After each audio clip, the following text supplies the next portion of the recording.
Well, welcome back. And this is the second part of the CSS Sprite tutorial. We're going to take that image that we put together in Fireworks and put it to work as a rollover image in Dreamweaver. Now, those of you that do use Dreamweaver, this technique may not be exactly the way you do it. I understand that. There are 1,000 ways of doing everything in this application.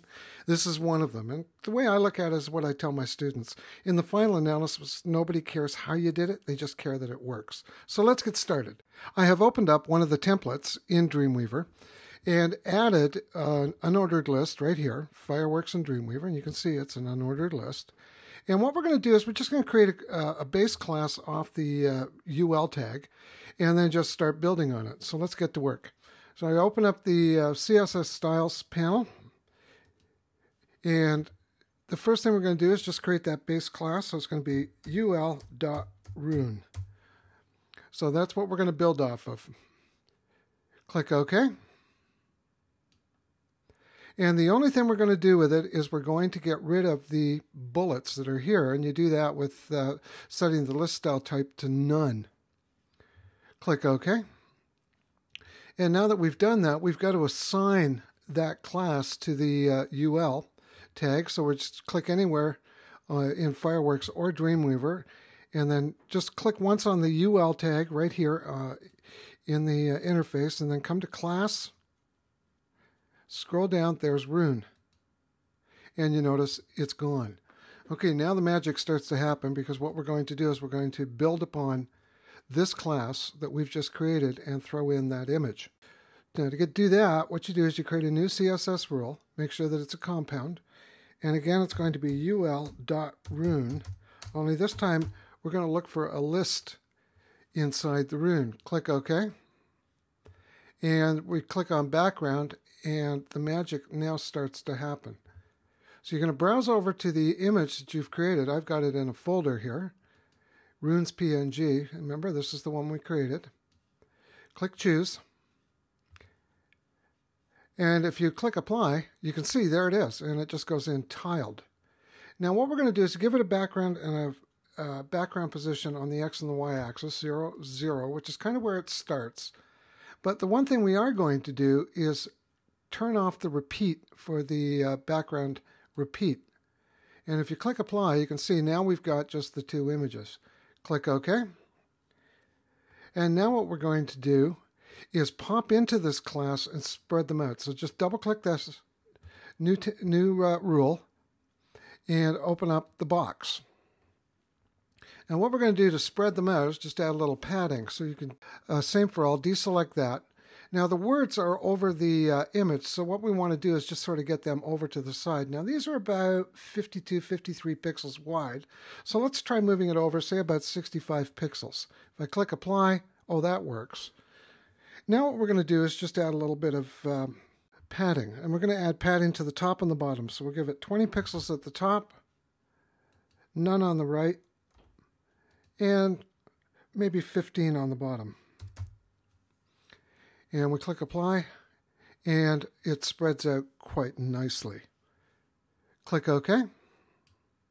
Now that we've got that done, we're going to have to create classes for Fireworks and Dreamweaver. And to do that, what you do is you add a new rule, and it's going to be ul.rune, Li, .fw. And we'll make that a lowercase w. So we're going to have a list item that has Fireworks associated with it. Click OK. And nothing's going to happen here, so just click OK. And we're going to create another one based on it. ul.rune, li.dw. Okay, so we're going to have one for Dreamweaver. Click OK. And this time what we're going to do is we're going to actually change the background image. And the background position for this should be somewhere around 125 pixels.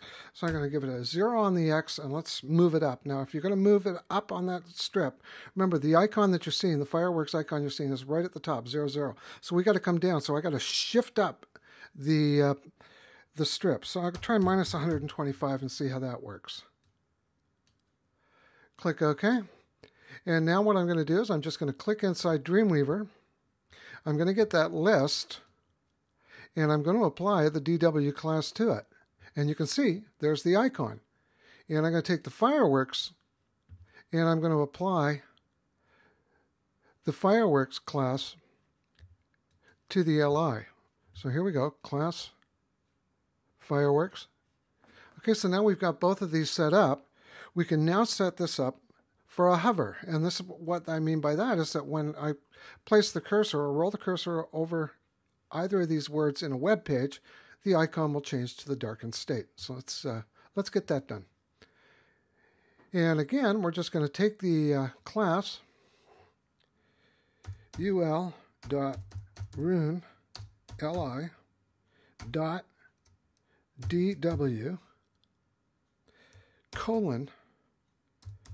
hover. So we're just adding a pseudo class to the tag. Here we go. There we go. And with the background, we can now say, look, when I'm hovering in the Dreamweaver icon, the X position is going to be 0, but the background position is going to be even higher, minus 190. Click OK. And we're going to do the same thing with the fireworks. So we just create it. Now, I'm going to show you a little teacher trick here. In CS 5.5 and others, you can just click on the CSS here, and there's the hover right there. So why don't I just grab that, Command-C or Control-C, copy it, return, paste, and this time I'm just going to change it to FW. And I'm going to change the position for the fireworks hover to minus 65. Click refresh. And now I can come back to design view. And let's take a look at how this looks. So to do that, you just come up here to preview, and let's preview it in Firefox. And it's going to ask me to save it, and I'm going to click yes. And I'm also going to need to save the CSS. Click yes. And as you can see, as I roll over, I've got that movement of the CSS sprite. So there you go. There's a technique for creating CSS sprites using Dreamweaver and Fireworks.